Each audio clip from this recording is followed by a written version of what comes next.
رابعہ بصری رحمت اللہ علیہ کو دنیا سے گئے ہوئے 1200 سال ہو چکے ہیں، لیکن ان کا نام آج بھی زندہ ہے، رابعہ بصری۔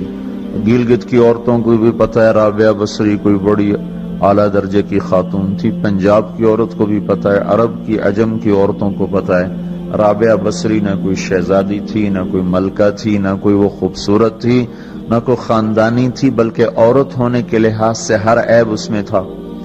خاندان اچھا ہونا چاہیے تو وہ غلام تھیں، باندی تھی، شکل اچھی ہونی چاہیے تو وہ بدصورت تھیں، کالی تھی۔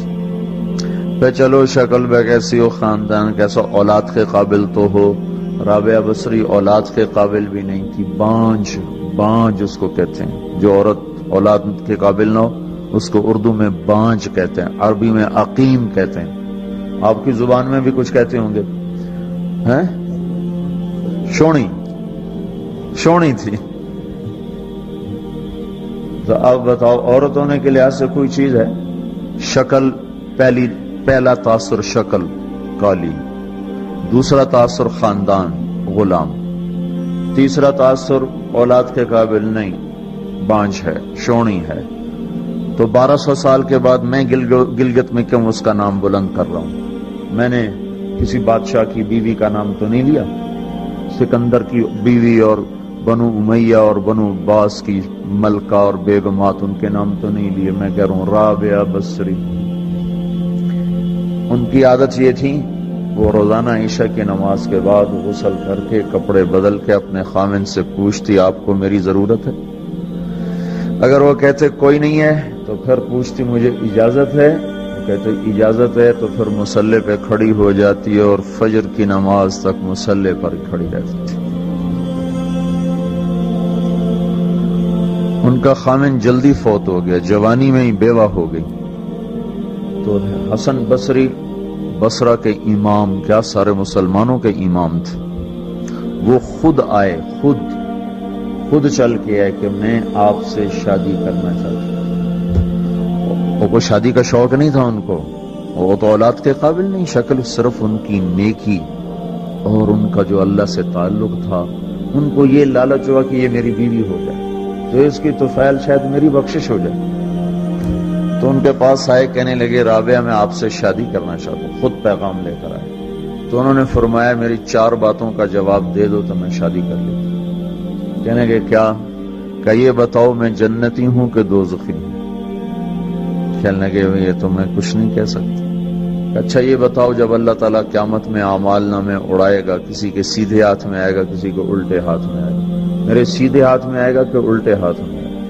کہنے لگے یہ بھی کچھ نہیں بتا سکتا۔ کہنے لگے اچھا یہ بتاؤ جب اللہ نیکیوں کو تولے گا، کسی کی نیکیاں بڑھ جائیں گی، کسی کے گناہ بڑھ جائیں گے، میرے گناہ زیادہ ہوں گے نیکیاں زیادہ ہوں گی؟ کہ یہ بھی نہیں بتا سکتا۔ کہ اچھا یہ بتاؤ جب لوگ پل صراط سے گزریں گے، کوئی پار نکل جائیں گے، کوئی نیچے گر جائیں گے، تو میں پار نکلوں گی کہ دوزخ میں گروں گی؟ کہنے لگے یہ بھی میں نہیں بتا سکتا۔ تو پھر فرمایا اچھا جاؤ مجھے تیاری کرنے دو، مجھے ان 4 باتوں کی تیاری کرنی ہے، میرے پاس شادی کے لیے وقت کوئی نہیں ہے۔ ایک دن اٹھی، سالن پکانے کے لیے سالن ہانڈی، دیکھا تو پیاز کوئی نہیں، اب پیاز کاٹ کے ہانڈی میں ڈالا جاتا ہے۔ اب پریشان بیٹھی ہیں، نہ کوئی بیٹا، نہ بیٹی، نہ خامد، نہ بھائی، نہ کوئی خادمہ۔ تب سوچ میں پڑی پیاز کہاں سے لوں؟ اوپر سے ایک چیل اڑتی ہوئی جا رہی تھی، اس کے پنجوں میں پیاز تھا۔ جب وہ اوپر آئی ہے تو اس کے پنجے چھوٹے اور پیاز سیدھا رابعہ بصری کی گود میں آ کے گرا۔ جو ہم سے دوستی لگاتے ہیں ہم پرندوں کو ان کا خدمت گزار بنا دیتے ہیں، ہاں جو اللہ سے دوستی لگا لیتے ہیں اللہ دنیا ان کے لیے مسخر کر دیتا، اللہ دنیا ان کے پاؤں میں ڈال دیتا۔ تو جب ان کا انتقال ہوا، رات کو ان کا انتقال، تو اپنی خادمہ سے کہا بس 2-4 آدمی بلا کے مجھے جلدی سے دفن کر دو، کسی کو نہ بتاؤ، صبح لوگوں کو بتا دینا، اور مجھے کفن دینا میری وہ اس چادر میں جس میں میں تہجد پڑھا کرتی تھی۔ تو انہوں نے راتوں رات دفن کر کے صبح اعلان کیا، شور مچ گیا، ہائے کیوں بتایا، کیوں نہیں بتایا کیوں؟ تو اگلی رات ان کی خادمہ نے ان کو خواب میں دیکھا، سبز لباس پہنا ہوا، حسن و جمال، سورج چہرے پہ چمک رہا۔ پوچھا آپ کے ساتھ کیا ہوا؟ کہا میرے اللہ نے میرے ساتھ بہت عمدہ معاملہ کیا۔ کہا آپ کی وہ چادر کہاں گئی جس میں آپ کو کفن دیا تھا؟ کہا وہ اللہ تعالیٰ نے اتار لی ہے اور مجھے جنت کا جوڑا پہنایا ہے، اور اس چادر کو اللہ نے سنبھال کے رکھا ہے، جب قیامت کے دن میری نیکیوں کو اللہ تولے گا تو اس چادر کو بھی اس میں تولے گا۔ انہوں نے پوچھا منکر نکیر کا کیا ہوا؟ سوال جواب ہوتا ہے نا، منکر نکیر آتے ہیں، ان کا کیا ہوا؟ کہا وہ آئے تھے تو انہوں نے مجھ سے کہا من رب کی، تیرا رب کون ہے، تیرا رب کون ہے؟ تو میں نے منکر نکیر سے کہا جس اللہ کو 40 سال نہیں بھلایا اس کو 4 ہاتھ زمین کے نیچے آ کر میں بھول جاؤں گی۔ یہ نہیں کہا ربی اللہ ہے، بلکہ ان کو یوں کہا کہ جس رب کو 40 سال میں نہ بھلا سکی اس کو 4 ہاتھ زمین کے نیچے آ کر میں بھول جاؤں گی۔ تو منکر نکیر نے کہا اس کا آگے کیا حساب لینا، چلو بھائی واپس چلو، چلو بھائی واپس چلو۔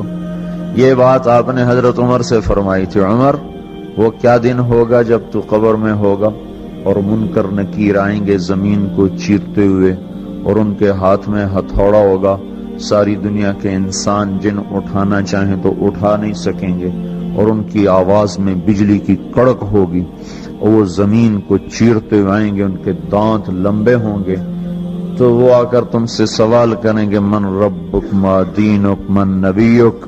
تو حضرت عمر کہنے لگے یا رسول اللہ میرے ہوش ٹھیک ہوں گے؟ جیسے میں اب بیٹھا ہوں میں ایسے ہوں گا؟ تو ہمارے نبی نے فرمایا ہاں تو ایسے ہی ہوگا جیسے تو اب بیٹھا ہوا ہے۔ تو کہنے لگے پھر میں اچھی طرح ان سے نمٹ لوں گا۔ تو جبریل آئے، کہنے لگے یا رسول اللہ ہم دیکھ رہے ہیں آگے کہ عمر کو جب قبر میں ڈالا جائے گا اور آ کر منکر نکیر ان سے سوال کریں کہ من ربک، تو یہ کہیں گے ربی اللہ فمن ربکما، میرا رب تو اللہ ہے، تم بتاؤ تمہارا رب کون ہے؟ میرا دین تو اسلام ہے، تم بتاؤ تمہارا دین کیا ہے؟ تو وہ منکر نکیر کہیں گے عجیب بات ہے، ہم تمہارا حساب لیں۔ قد كفاني علم ربي من سؤالي واختياري